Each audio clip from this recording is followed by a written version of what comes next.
दलाई लामा को आज पूरी दुनिया में शांति, करुणा और अहिंसा के प्रतीक के रूप में जाना जाता है।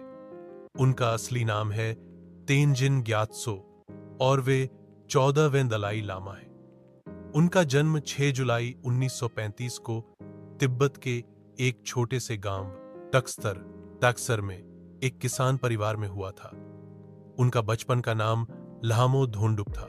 जब वे केवल 2 वर्ष के थे, तिब्बती भिक्षुओं ने कई संकेतों और परंपराओं के आधार पर यह पहचाना कि यही बच्चा पिछले दलाई लामा का पुनर्जन्म है।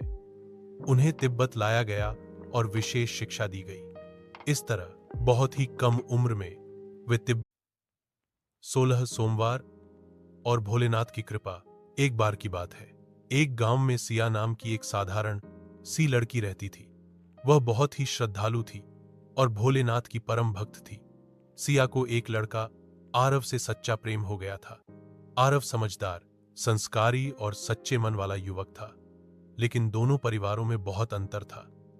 सिया जानती थी कि यह रिश्ता समाज और परिवार के लिए स्वीकार्य नहीं होगा, लेकिन उसका विश्वास महादेव पर अडिग था। उसने फैसला किया कि वह भोलेनाथ को साक्षी मानकर 16 सोमवार का व्रत करेगी, ताकि महादेव स्वयं उसका मार्ग प्रशस्त करें। हर सोमवार वह सुबह झुग्गी झोपड़ी की तबाही के बीच एक मिट्टी का घर मुश्किल से खड़ा है, जो लगातार गरीबी का एक स्पष्ट प्रमाण है।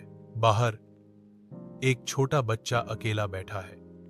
उसका चेहरा आंसुओं से लथपथ है, जो भूख और निराशा के भारी वजन का प्रतीक है।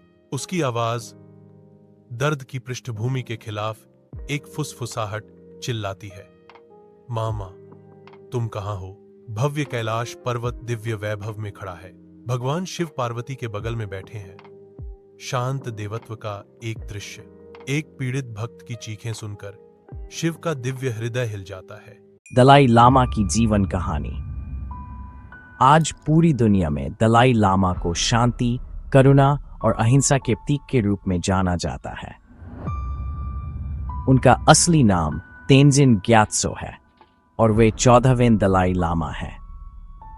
उनका जन्म 6 जुलाई 1935 को तिब्बत के एक छोटे से गांव टक्सर में एक किसान परिवार में हुआ था।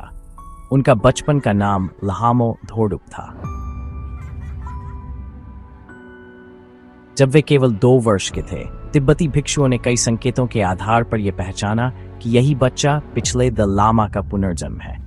उन्हें तिब्बत लाया गया और विशेष शिक्षा दी गई।